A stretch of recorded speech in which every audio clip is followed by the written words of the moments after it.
Alright gang, so we're back here in Vance Outdoors, getting it fired up. Got the new Prime Nexus 6. I say new to me, brand new bow. Gonna do a full review on it here. Got Houston getting it set up for us right now. Sick looking bow. Obviously you guys seen the pattern on the riser, pretty sweet. Dual cam action. Putting a QAD on it right now, getting her set up, and check it out, put it through the graph, see what it's shooting, see what it's got.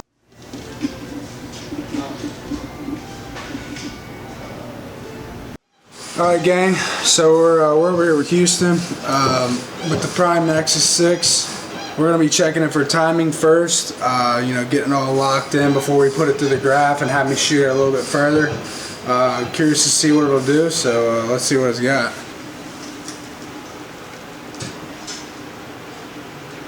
Which one? I want to have you shoot up in that top back target. You're good to shoot whenever, bud.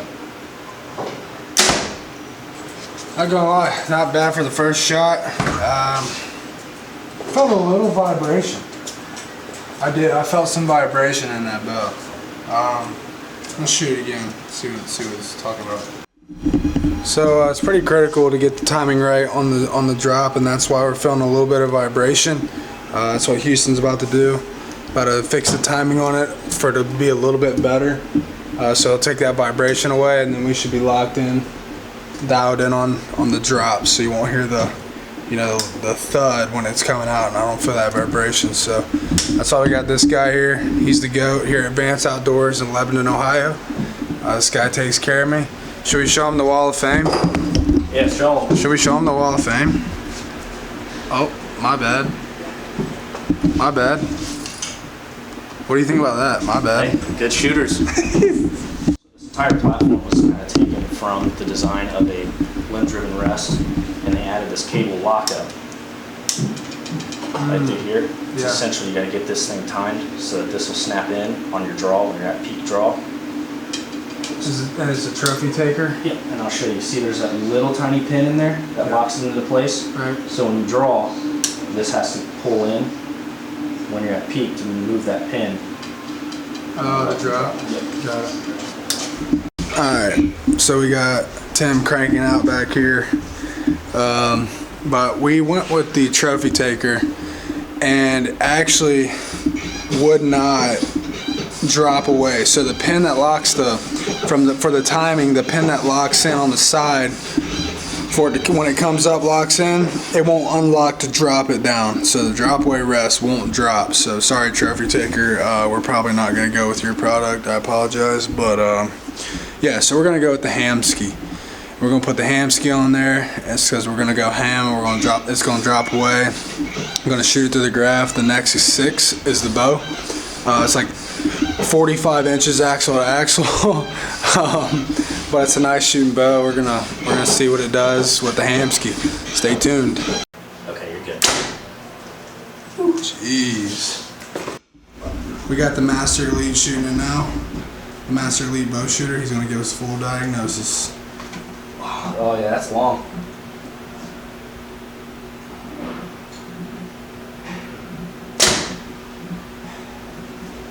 Pretty quiet. Yeah, it does have a little bit of vibration. There's a few different things we can do to fix that. But we can go into getting new limb dampeners. Also, I believe it's called High Tech. They make a little adapter that screws in right here on these prime bows. Absorbs a ton of vibration out of it. You can also get into swapping out to a High Tech string stop. Those help a ton. But as far as limb dampeners go, I'm a big fan of bow jacks. Check those out.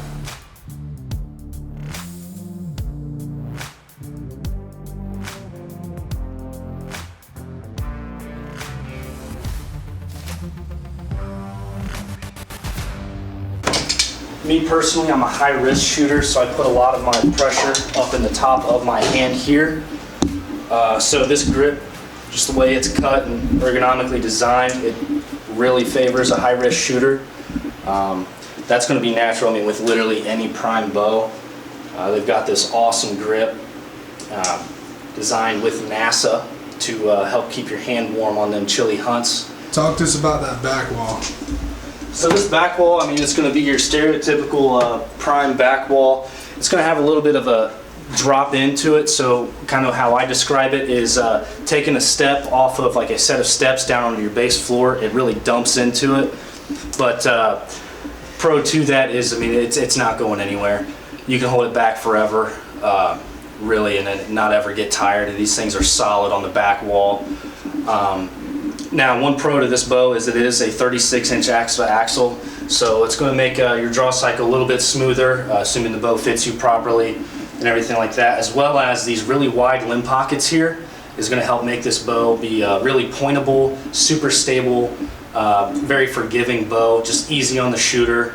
Helps, you know, cover up a little bit of shooter errors if you don't have absolutely perfect form, which nobody does. It's going to help cover up some of those things and just help you produce a greater shot every time.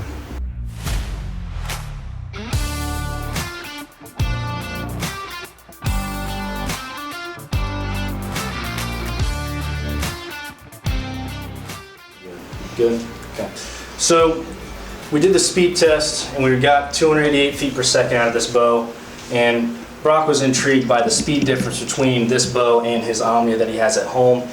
You were shooting what, 310 out of that? Yeah, 310. Okay, yeah, so 288 feet per second out of this bow, 310 feet per second he was getting out of his Omnia. And he was curious as to why that was the huge difference. So kind of what we're talking about here is, you know, if you look at bow to bow, axle to axle wise, there's actually going to be a 4-inch axle to axle difference. This bow being a 36, this bow being a 32. Again, this is the Elite Omnia. Along with that, we're going to have different cam cycles. So this bow was not designed to be a burner by any means. It was designed to be a good, stable platform, like a shootable bow, smoother draw cycle. Anybody can pick it up and just shoot it. Along with that, this longer axle to axle is going to take away from some of your speed just because it's a more stable platform. It's going to create a larger brace height, which is measured from the back of your grip here to the string of the bow. You look at your Omnia here, and it's going to be, again, a 32-inch axle to axle bow, much shorter, as well as it's going to have this 6-inch brace height here, which creates speed. And then if you look at these cam design here, it's going to be much more aggressive here. You can tell based off the curvature of this cam. So it's going to stack up a whole lot more aggressively than a bow like this would. Now, that's not to say that this bow is worse than this bow or that bow is better, this, that, or anything like that. It's just, it ultimately comes down to what flavor draw cycle you like, how you like your bow to feel. If you are a speed freak and you just want the absolute top speeds, you know, you're going to look more towards something with a more aggressive draw cycle, shorter brace height, shorter axle to axle, you know, different bows like that. Another bow like that comes to mind is the 2023 Hoyt Z1S. They just came out with it. It's an aluminum speed bow. They're IBOing at 350. The Elite Omnia IBO is at 347. Don't know what that IBO is off the top of my head. But like I said, that bow is not designed to be a speed freak by any means. It's just something that you can set up, shoot repeatably with precision and accuracy with ease. Accuracy is everything. Yeah, so again, you know, kind of coming back to this Omnia, talking about how that bow is a precision shooter, accurate, repeatable.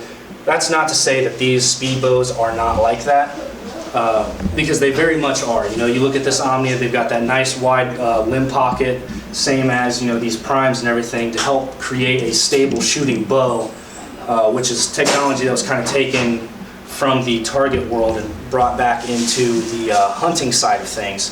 But with these shorter brace heights, they do come with a little bit more of, you know, you need to have repeatable, good form, because shorter brace heights exaggerate bad form.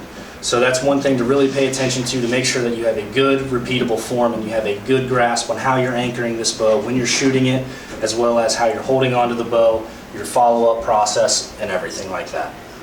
Lead archery technician, right here, boys, giving you the goods. Let's go. Appreciate it, Houston. For sure. Put the ham ski on there because we're gonna put the ham on one.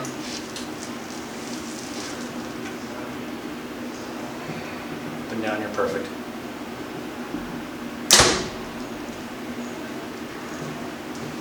It's nice.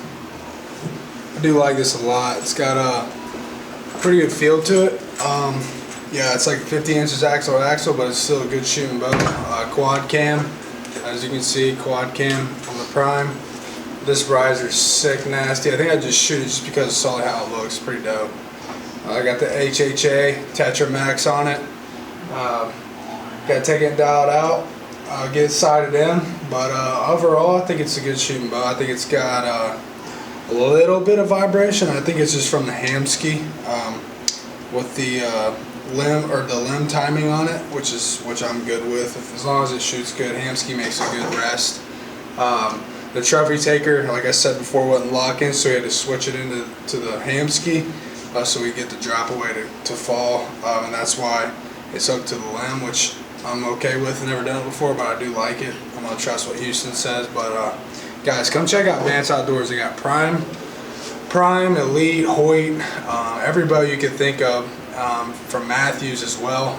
If that's what you're looking for, you're looking for that next bow, you know, for Christmas present, whatever, it's here. Lebanon, Ohio. The address will be posted right here below, and we have one also in Hebron, Ohio, you know, closer to Columbus. So guys, we got some more exciting hunts coming as well. We're going to be taking on muzzleloader season. Got a couple nice bucks on cam, still daylighting on the corn pile. So stay tuned. We got some more exciting hunts, and keep getting after it. Let's go.